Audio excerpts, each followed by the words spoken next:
Hi, I'm Nicole, and welcome to the Life Changes channel. Life comes with many changes. Some are expected, some are unexpected, some positive, some challenging. But you don't have to navigate them alone. There are people who care and want to help. You're in the right place because I'm here to connect you with them. What is your next step? Making choices that involve change can be difficult. Where can you find the resources who have answers for your questions? Our team of experts and professionals can help you make informed decisions with less stress to help you manage these changes in your life easier. You'll also meet people just like you who share their stories to encourage you not to give up. Hi, I'm Deena Court, an author, blogger, publisher, and empowerment coach. Thank you for joining me today on the Life Changes Channel podcast, where we'll cover topics around life changes that you might be facing in your career and education, health, finances, relationships, parenting, aging, real estate, lifestyle, loss, and personal growth. This show started out as a Divorce Magazine Canada podcast, but so much of the content could also apply even if you aren't dealing with a divorce or separation. So now it's Life Changes Channel. There will still be lots of information to support you or someone you care about who is dealing with divorce or separation. I encourage you to go back and meet all the incredible guests in the earlier episodes. There is so much gold there. And hey, did you know we have a YouTube channel, a new Life Changes channel, and free magazines with articles from our team available across much of Alberta, as well as on our website, lifechangesmag.com. We also hold online divorce resource groups that are free to attend, and everyone is welcome. Check out the links in the show notes and be sure to join us. We love bringing experts to you. Please refer to our terms of service available on our website, lifechangesmag.com, and stay tuned at the end for the legal language. Ready? Here we go.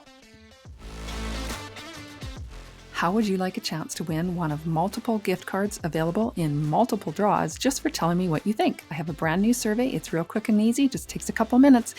And when you leave your feedback, your name will go in a draw. I just want to hear what you think about the podcast, about the magazines, the website, the channels, the events, whatever's going on. And my way of thanking you is to enter your name in a draw. The link is in the show notes. I'd really appreciate it. Now, today, in the Divorce Diaries series, we are joined by Nicole. She has been through some difficult times, but she brings a real message of hope that you can get through these, you can find ways to heal, to have hope, and to continue on with your life with a positive attitude. I'm really excited for you to meet her. Welcome, Nicole. I am really pleased that you are joining me today with such a heart of caring for people who are in a tough spot in a relationship. And, you've come from an experience of being divorced, and you have learned a lot in life. And the fact that you are willing to offer some encouragement and some hope to others because of that is just beautiful. So welcome. Please tell us a bit about your story, whatever you feel comfortable sharing, and then offer these tips to our listeners. Sure. I was married at, what was I was 20 years old, like graduate and get out of the house sort of thing in those days. And there wasn't much talk in our family about secondary education. And come from a family of eight. We were six girls and two boys. And that was kind of like the tradition. And I met a lovely fellow in the last few weeks of my grade 12. And he asked me to go to grad, and to my grad, we weren't in the same school. And off we went. And at that time, we had met through a youth retreat weekend. And so we shared the same values when it came to our beliefs in Jesus, actually. And, it all started off really well. But a year later, we moved to Thunder Bay, and I was living with a little old Italian lady who had recently lost her spouse, and I was helping her through the grieving process. And my ex at that time was going to college there, and he was sharing a place with someone, and so that was kind of our values that we didn't live together, before marriage. And so, long story short, come time to we were engaged, and I broke off the engagement. There was something in me that I wasn't comfortable with. And I came from a little bit of a background of unresolved, inappropriate touch that I that happened to me when I was 11. And there was some incest in the family with a brother, not with me, but with his children. And you know what? There was just a lot of secrecy around there. There was no help. There was no questions. And so that I went into the relationship with a little bit of confusion between what is really love and is physical touch love. And so um, that was part of what I brought into marriage. So I guess I would encourage people, if you have unresolved issues, get them resolved, because whatever you don't, you bring into the marriage with you. And he had some unresolved issues. I had witnessed him, throw things, break things when he was frustrated. And that is why I did end the engagement. But at that time, being young and not a lot of help, and I was living in Manitoba, was my home, but I had gone to Ontario, pretty isolated. So watch for things like that. How isolated are you? What are your supports? And I began a life of feeling quite isolated for many years. And you know what? I really felt God wanted us to be married, so I changed my mind, and we got married. But the day of the wedding, much to the sadness that I feel that I caused my ex, because I really didn't want to walk down that aisle, and I did because, well, everybody had already had the shower and the gifts, and how could you do that to mom and dad? They already paid for the hall and the food, and ignorance on my part, and not understanding, and knowing what having a voice is, and getting resources. I just find there's so much more available now. Like that was 41, years ago, if I'm doing the math right. So then we started this marriage and had children fairly quickly. And I was actually had a honeymoon baby. So I tried using the Roman Catholic natural birth control with, your cream and your condoms, which broke. And 9 months later, I had the most beautiful girl.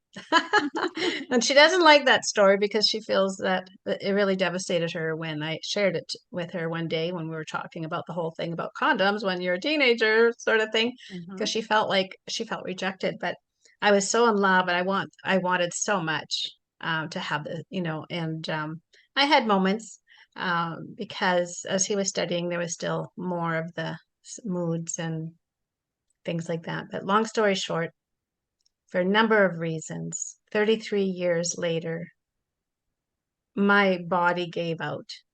I physically could not do it anymore because great guy, I did love him, um, but you never knew when or what would cause him to kind of blow up. And when he did, it was more towards himself. But at the same time, it would take the foundation out under from my feet. I would just be devastated. And then I would help him through it and support him, and remind him how great he was and everything. And then days later, I would suffer with the trauma, which I didn't understand was trauma. But like, now, almost every fifth business you see in a women's organization, let's say, are women helping women, through trauma and through things. Like there's so many resources out there. So after 33 years, I felt like it was time to leave because I said, I'm too old for this. I can't do this anymore. And lo and behold, I was going to Calgary to visit friends and then family, and then up to Edmonton to visit my daughter. And while I was in Winnipeg, I stopped in at a counseling service that was there because I had time to kill.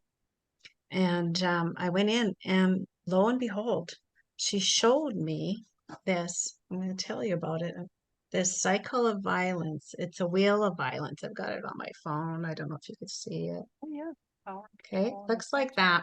So there's different there's different types of abuse. So I have to say that one of my pastors in the church a few years ago apologized from the pulpit, and he said, I am apologizing and asking forgiveness for all. And it's not just women, it's men too. So if men are listening to this, I hear you too. So that they would, that they just didn't have the understanding and the resources and the help, for a Christian marriage. That was, that was going. We tried a number of different things. We were low income, so we used a university counseling service, and the fellow said, well, if you really feel like your husband's behaving like a baby or a child, why don't you try diapering him? Like, I mean, ridiculous things. There was so many that just, they weren't really qualified. And often they would say, well, is he hitting you? So, suck it up, baby. Sort That's of, how they qualified abuse. yeah. So this pastor Wow. apologized for that because he realized. So when I went into this session, she showed me this because, Deena, we talked once, and I said that it's common knowledge that often it takes about 10 attempts for women to leave um, before they actually leave. And I told you that I counted my 10 attempts. Um, and there was 10. By the time I did leave, there was 10. Like, sometimes I would leave and, I rented an apartment thinking, no, this is just going to be a temporary thing until we fix things. And people would ask, well, why did you stay 33 years? And I said, well, there was a lot of reasons because I loved him for one thing, which is common, but also I was afraid of his mental state for the most part. I was afraid if he was going to commit suicide. I was afraid for a lot of different reasons, and I just lacked a lot of resources and knowledge. Although we did try, different things that we can talk about later too. But so here's the wheel. It says there's physical, there's sexual, but here there's using intimidation. So this wheel says she, but it could be, let's not get hung up on that. Yeah. She, he, whatever. Just let's not go there. Okay, so using intimidation, making her afraid by using looks, actions, gestures, smashing things, destroying her property, abusing pets, displaying weapons, using emotional abuse, putting her down, making her feel bad about herself, calling her names, making her think she's crazy, playing mind games, humiliating her, and making her feel guilty. Using isolation, controlling what she does, who she sees and talks to, what she reads, where she goes, limiting her outside involvement, using jealousy to justify actions, minimizing, denying, and blaming, making light of the abuse and not taking her concerns about it seriously, saying the abuse didn't happen, shifting responsibility for abusive behavior, saying she caused it, using the children's another one, making her feel guilty about the children, using the children to relay messages, using visitation to harass her, threatening to take the children away, using male privilege. And this, like I said, this could be anything, right? Because there's not enough support for the men in abuse as well. Um, treating her like a servant, making all the big decisions, acting like the master of the castle, being the one to define men's and women's roles, using economic abuse, preventing her from getting or keeping a job, making her ask for money, giving her an allowance, taking her money, not letting her know about or have access to family income, using coercion and threats, making and or carrying out threats to do something to hurt her, threatening to leave her, to commit suicide, to report her to welfare, making her drop charges, making her do illegal things. So that's the wheel of a number of different ways that abuse can look like. So you'd meet my husband and he was awesome and everybody would love him, but in the early stages of marriage, that's when the holes in the walls or, throw things or break things or, and I wasn't really aware what abuse. One time though, the first time I called somewheres, we had talked about having a yard sale And I don't know, maybe miscommunication, because I was pretty good at that too. So, relationships go both ways, and I brought some mess in and I messed up. Although, I had agreed not to have sexual relations before marriage, I ended up, after being so cold and so feeling so dead in my marriage, staying for the wrong reasons, and my children suffered for that too, but did eventually let let the little whispering of men in my ears, and I did fall into some cycle of adultery, which was the last thing I would ever think I would ever do. But I had shut myself down to the point where I just didn't feel anymore. Um, and towards the end, it almost felt like I was so detached if my husband and I were having sexual relation, or I wasn't present. I was gone. And I'm sure he must have felt it too, because he suffered through all that. He was very faithful. Um, so, you know, things go two ways. So, Well, I but in think, the end, though, I did feel like I physically, mentally couldn't do it. I had been sick with an autoimmune illness most of our adult married life. Like the kids were in grade 4 and 6 when I fell to the floor and I couldn't get up. And I was mostly bedridden for that first year. And then after that was mostly 25 years of symptoms of fibromyalgia. So I was not an easy person to live with. I was exhausted, felt like the flu almost every day, didn't get meals on the table. Like, it just, you know, there's a lot of things that have happened that came to end this. well, Nicole, wow, thank you for sharing this. This is going to be so, so helpful because your story is going to resonate with a lot of people. And I want to say, though, too, that I sense that you experienced a lot and maybe still feel a lot of what many do in that situation is that shame and that guilt and helplessness to make a difference. And then you psychologically and physically check out. It's too painful, it's too overwhelming, it's very hard to rationalize and process and understand, and we check out. Yeah. And for people who are financially um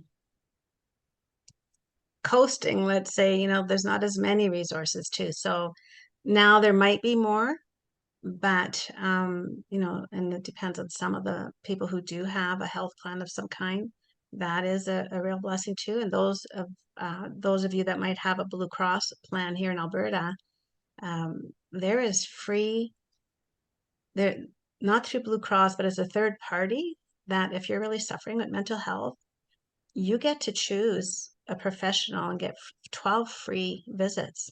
So it's something free that's out there for those that are, looking. And I don't think it matters even what your income is. It's just a service that's provided through a third party.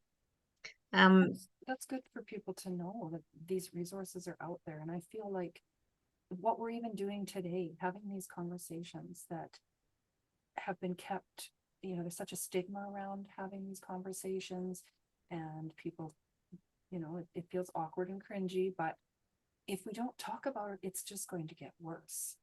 And, we can become one of those resources for people. Yeah. And you've got other tools and things that you wanted to share with us today. Well, I want to say one thing. When we look at other healthy looking couples, sometimes you do that comparing game. Oh, they look Mm. so happy. They've got it together. You know, the happiest people that I've met and the ones that have the biggest, most compassionate, loving hearts, like I would assume Deena, you would say, are those that have suffered a lot. Mm-hmm. Those that have gone through because of understanding. So when somebody talks to me about suffering with long-term disability, my love is overbounding for them and understanding, because that is one of the most misunderstood um, like autoimmune illnesses, for people to understand, well, you just need to diet, you just need to change this, you just need to exercise, you just need to have a better mental health, you just need to be more positive, hang around more positive people, you just need to have more fun. You know, when you can barely walk around the block, and you're fortunate if you get a meal made in a day, which is a good day. You might have got up, you might have brushed your teeth, got dressed, and you might have made the bed, and you might have a good day. So you might look like you're just doing awesome. But for the majority of the time, you know, for me, I couldn't even make dates with friends because then I'd always be canceling because I wouldn't know from day to day what kind of day I was going to have. That's a struggle in itself. And I can't relate to a chronic illness, but I can relate to the same. I had 33 years in an abusive situation. And yes, it's very exhausting. Um, and it isn't visible. Quite often is not visible to those on the outside. We become Yeah. very adept at hiding that. Now, you had also mentioned if there isn't abuse or violence or any of that type of component How do you to know a it's time for marriage. divorce? How do you know? How Yes, do you know? yes, Right? So a yes. lot of people say, how do you know? First of all, I'm talking now about two good-willed people. There's a doctor by the name of Emmerin Egerich, and he wrote a book, Love and Respect, and he talks about that. And if I could send you those links later if you need them to Yes, add to please. anything. But two goodwill people don't walk down the aisle and say, yeah, I'm going to hate you and divorce you. Everybody walks down the aisle, hopefully, if they're two goodwill people. So when there's so many things, like even like, you know, attracting the opposite, you know, I used to sell books many years ago in my early 20s, and one of the book was Opposites Attract. And it's true because, like, for an example, you have somebody who's well organized and who, you know, let's say an example, somebody who's more on the perfectionist style or the steady style, right? They're just steady. Their moods are steady. You don't get the big high excitement. Like they're just steady. The doors are locked at night. There's, you know, gas in the car. The oil's changed. Like, I mean, very predictable in a lot of ways. And so a lot of times they will be attracted to people who are more of the high influencing, dominating, and what, you know, like fun and, you know, but if you don't understand those styles, over time, you can actually start fighting over things. Well, didn't we agree that the bread was going to be on the second shelf on the right side of the fridge? Uh, you know, I mean, I'm making fun of it, but it's like, a lot of times it's the little things that start to creep up, and the explosions happen after a lot of unresolved feelings of not being heard, not being understood. So yeah, so can I go into some? First of all, do you love yourself? First of all, before you get married or you go into a second marriage or a third or a fourth, you know, um, are, what makes you happy? I asked this once. I was doing a workshop called Getting Off the Emotional Roller Coaster, and it was with women. And I says, what makes you really happy? And it was the hardest question because they didn't really know. And it takes a lot for me to realize too, Nicole, what really makes me happy?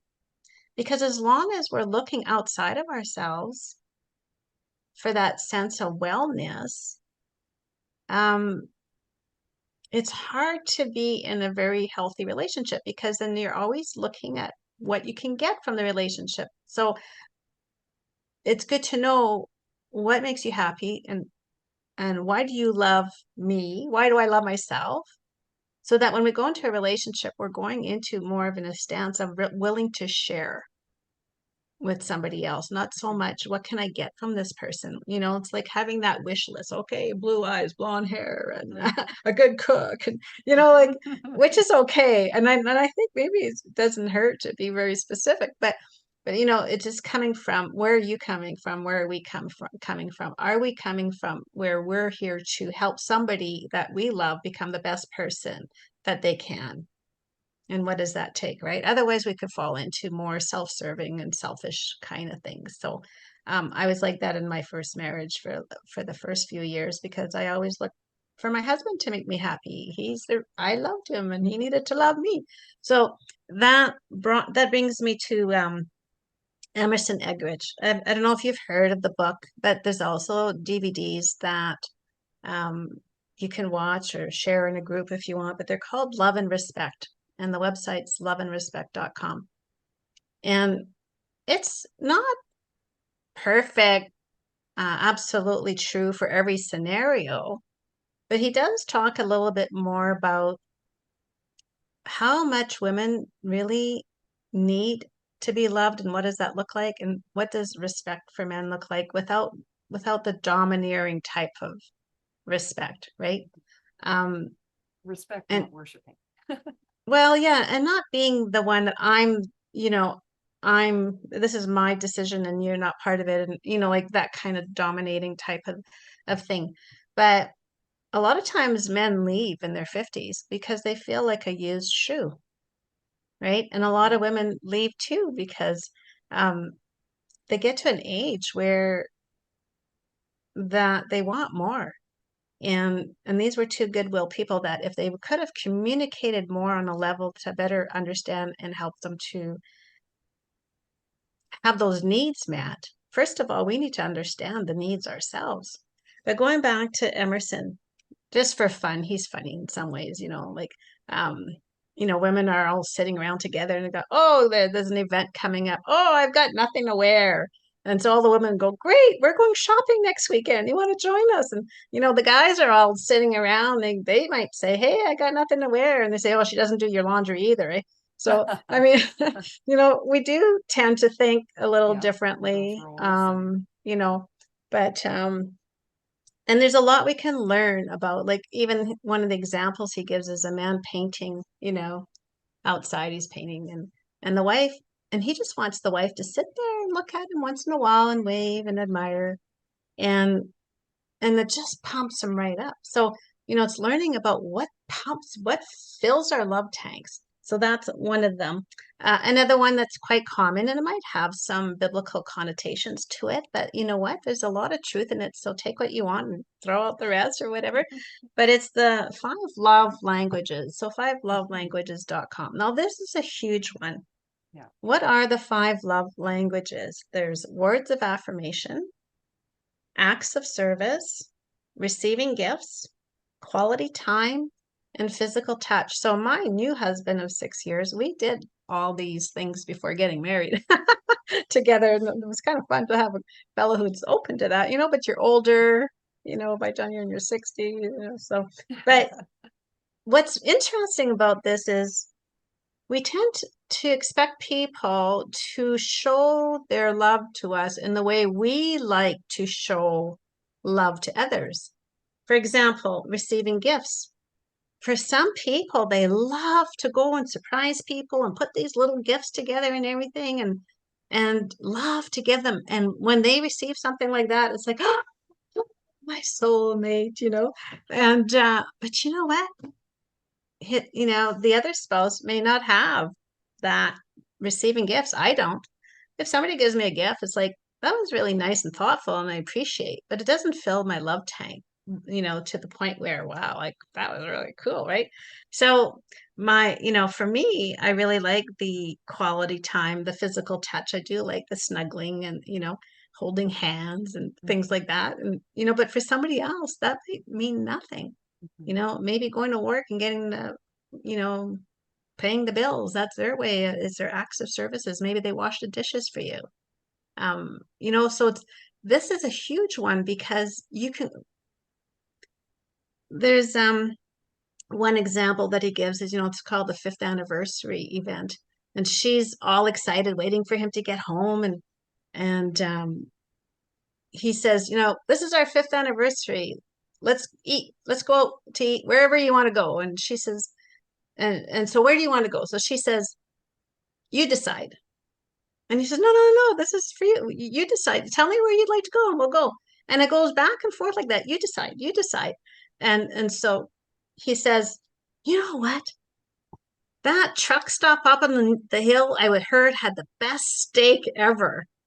And she's takes off so mad because he wants to take her to the truck stop. And then he says, "Are you the same woman I was just talking to?"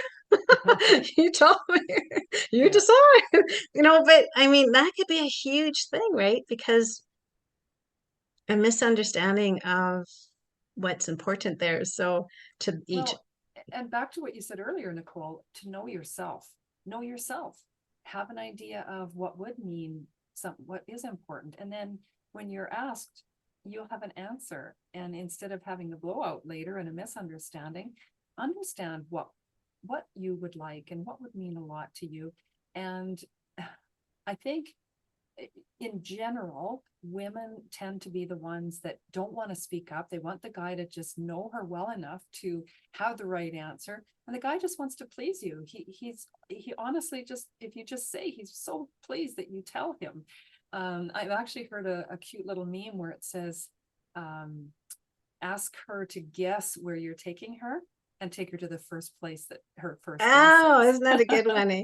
I mean, there's always that aspect of maybe wanting a surprise, but with my new husband, we talked about things.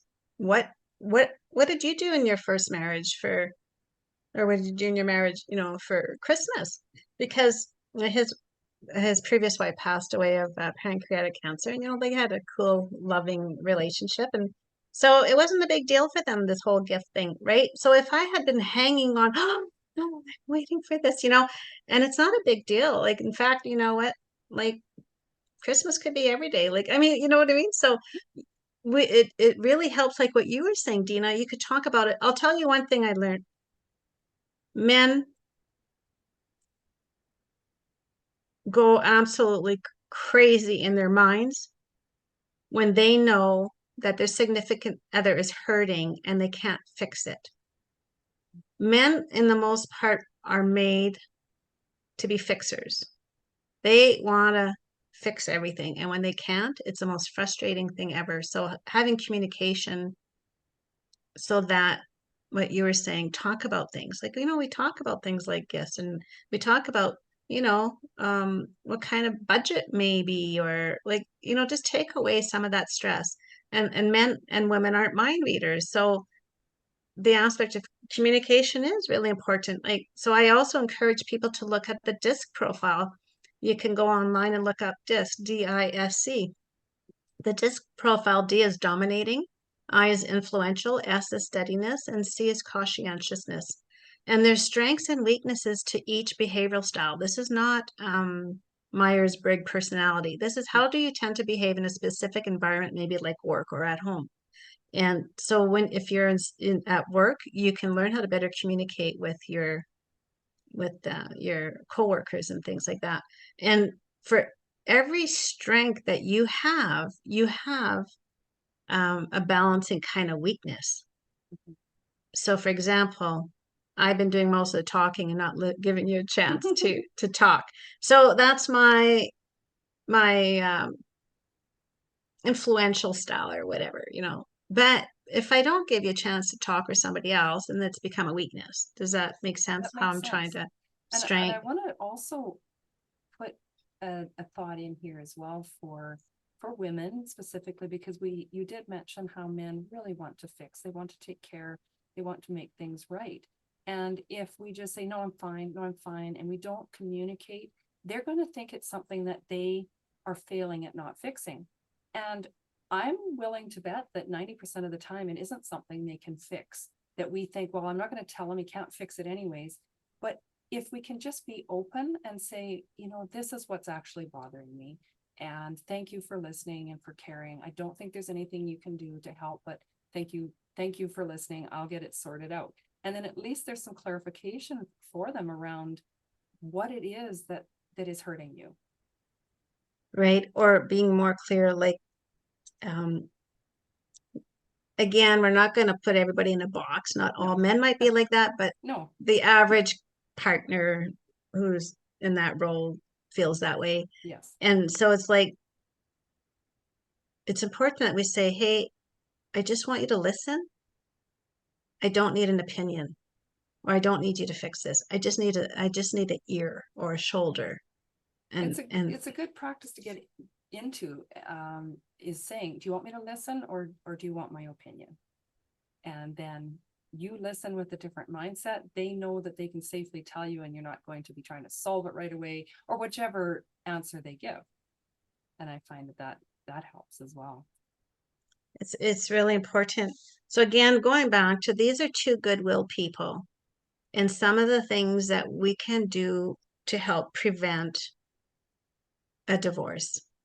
And because I'm telling you that some of these things we talked about, the different behavioral styles, like, what attracts you in the first place kind of drives you crazy after, because, well, he's so boring, he's so predictable, the doors are always locked and there's gas in the car, like bills are paid, you know, it's it's kind of like you're attracted to certain things, and after a while it grates on your nerves. So but learning what makes you happy. You know what, I'm 62 and a half years old, and it's only in the last while that I really realized what really makes me happy. Well, for one thing, when I'm in the presence of God worshiping and just being still, and or just allowing that love to flow, really makes me happy. But I'll tell you what makes me really, really happy and a sense of well-being is when I can give a little bit of hope to somebody, when I could brighten up somebody's day, even just a moment,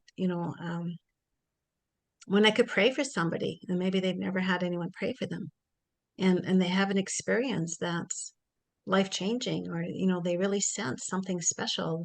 So that's what lights me up, is knowing what it's like to go through the suffering, and then having somebody understand and be there without judgment, would be there with total acceptance and love. And that's what I hope that I bring when I walk into a room or I have a moment with somebody. That to me is the best. I mean, I do that with my business.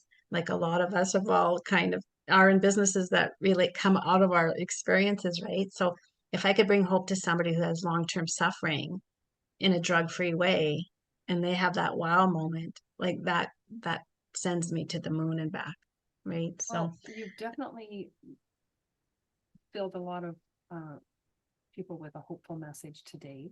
I appreciate your time in being here and for doing that, Nicole. And I wanted to also mention, I will include a link in the show notes if I can find it. I'm assuming it's still in print. But there was a book that I found, because I did come from a very strict, strong religious background, and it was very difficult. It kept me in the abusive relationship, but it was difficult to leave. And I found a book called Without This Ring, and the author is writing from that perspective, from a Christian woman leaving a marriage, and how to deal with,